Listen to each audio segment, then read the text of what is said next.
Buenas tardes. Mi nombre es Paulino Sánchez Santillán. Venimos de la Universidad Autónoma de Guerrero. Vamos a hablarles un poquito de lo que estamos haciendo en el trópico, que es ensilados de papaya de desecho.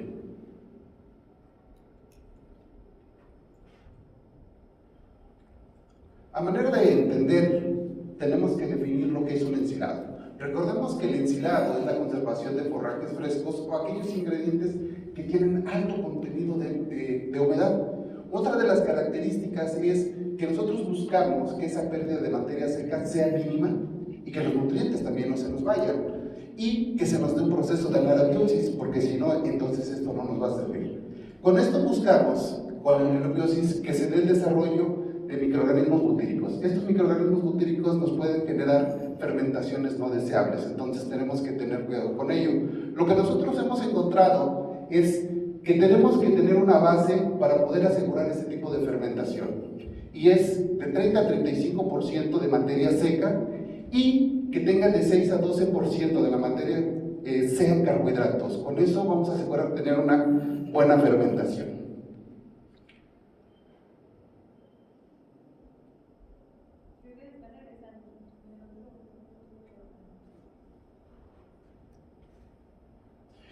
Para esto entonces entraríamos en lo que es el ensilado no convencional. En los ensilados no convencionales es aquellos hilos que no hacemos de maíz, de sorgo, de alguna gramínea, ¿sí? Entonces, ¿qué podemos nosotros ensilar aquí? Todos los subproductos o coproductos de lo que es la agroindustria, ¿sí? Además, algunos materiales que se obtienen de la cosecha, del procesamiento de la industria o la extracción de jugos. Entonces, todos estos los vamos a usar y podemos considerarlos como ensilados no convencionales.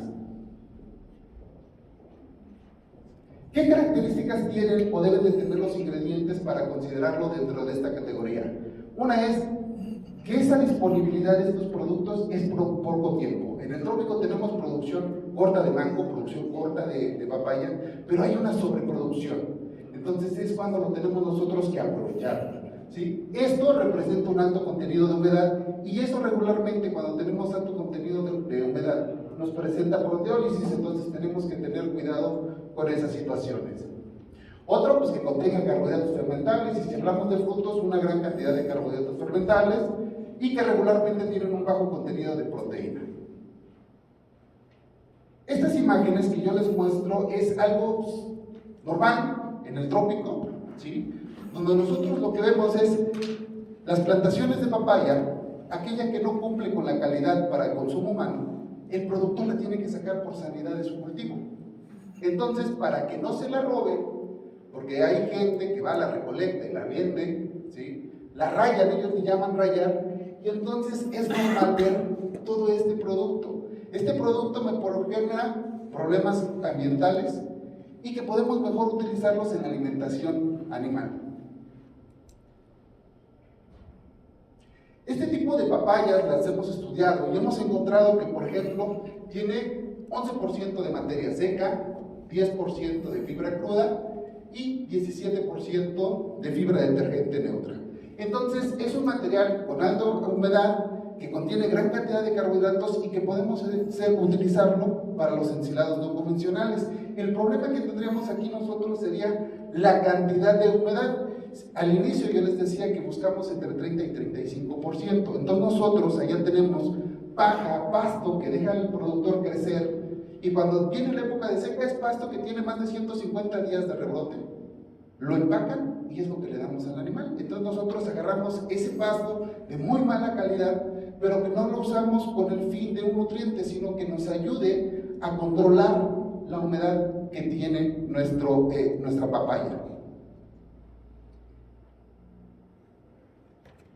Planteando eso, vamos por acá, el objetivo que nos planteamos es, medir las variables, esas variables fermentativas del proceso del ensilado, ¿sí? Usando la papaya de desecho, el pasto pangola como absorbedor de humedad, les decía yo, a diferentes tiempos de apertura en un silo de trinchera que usamos nosotros para almacenarlo. ¿Qué metodología usamos? La primera es, nosotros hicimos un silo de 4 metros de ancho, 5 metros de largo, 1.5 metros de profundidad, ¿sí? El silo estuvo compuesto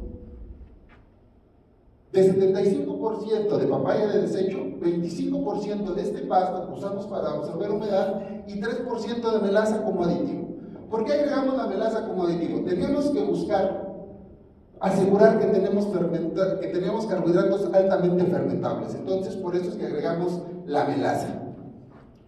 Y aquí tenemos los diferentes tiempos de apertura que tuvo el ensilado.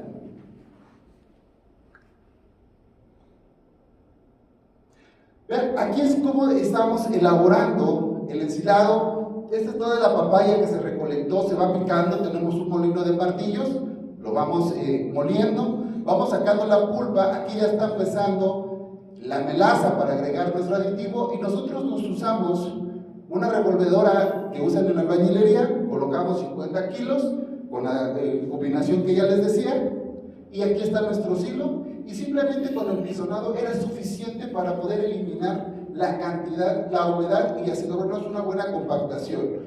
¿Por qué? Porque en maíz usamos un tractor, ¿no? Entonces aquí hemos observado que en el de papaya, con eso es más que suficiente para tener una buena compactación.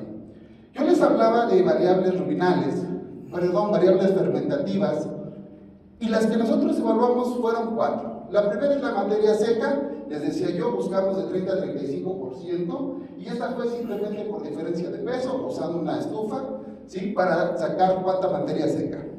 Después usamos el jugo del ensilado. En el jugo del ensilado lo que hicimos fue medir pH con un potenciómetro, lo colocamos y nos dice la literatura y dicen los que saben que abajo de 4.2 es un buen ensilado. Entonces, medimos pH. El ácido láctico no es una variable como tal fermentativa, pero sí me indica cuál es el comportamiento de las bacterias acidolácticas que tenemos presentes. Y entonces, en maíz, en sorgo, pues va de 3 a 14% de ácido láctico con respecto a la materia seca. Y la otra variable importante es el nitrógeno amoniacal. Este nitrógeno amoniacal me va a indicar si tengo una fermentación butírica o tengo fermentaciones no deseables. Y eso es bien interesante. Entonces, si tenemos valores abajo del 10%, estamos asegurando que tenemos una fermentación que a nosotros nos interesa, que es de bacterias acidolácticas. Partiendo de esto, simplemente nuestro análisis estadístico fue: tomamos 3 repeticiones en cada tiempo de apertura y le sacamos promedio, ¿sí? Nosotros queríamos ver nada más cómo era el comportamiento que se presentaba de estos ensilados. Dentro de nuestros resultados podemos ver la materia seca, ¿sí? Decía yo que entraba dentro de 30 a 35% de materia seca, y aquí está el comportamiento de los diferentes días de apertura. Nosotros podemos decir: oiga, pero usted nos acaba de decir que debe de andar arriba del 30% y usted está teniendo valores bajos, ¿no? Entonces, ahí ve, usted tiene problemas entonces de su fermentación, ¿no? Una que es, bueno, recordemos que tenemos una profundidad de 1.5 y va a variar la parte donde yo tomé mi ensilado, ¿sí? Ahora bien, esto probablemente sean muestras de la parte de abajo que por gravedad el jugo, recordemos que es papaya, más del 11% de materia seca, ese jugo se fue, ¿sí? Pero, repito, bueno, tenemos problemas. En general, nuestro promedio fue 30%. Tuvimos problemas, vamos a ver cómo está el pH. ¿Sí?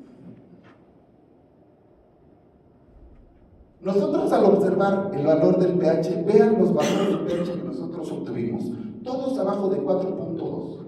Eso quiere decir que el ensilado tuvo o alcancé rápidamente esa fase en la cual hay una estabilización de mi ensilado y que no me dejó que me creciera ningún microorganismo que yo no quisiera, ¿sí?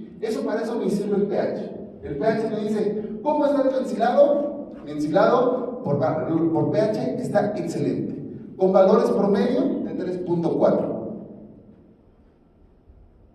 ¿Cómo está el contenido de ácido láctico? ¿Cómo trabajaron esas bacterias acidolácticas? Veamos. Igual presento variabilidad, presento valores abajo del 3%, pero también presento valores arriba del 5%, ¿sí? En promedio, 3.2%. Estamos dentro de los límites mínimos de un ensilado de maíz, ¿sí? Y por último, y la más importante creo yo, si tuve otro tipo de fermentaciones a partir de los valores de materia seca.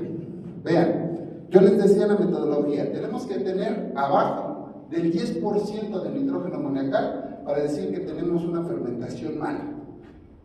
Nosotros tuvimos 1.9% de nitrógeno amoniacal, muy poca proteólisis y muy poca fermentación de microorganismos que yo no deseaba, ¿sí?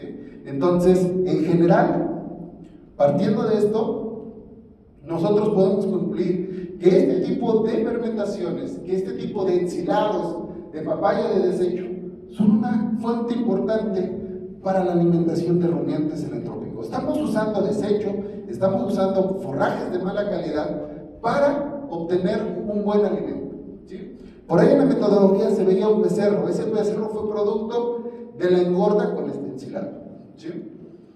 Y de mi parte sería todo. Si existieran comentarios, estamos aquí.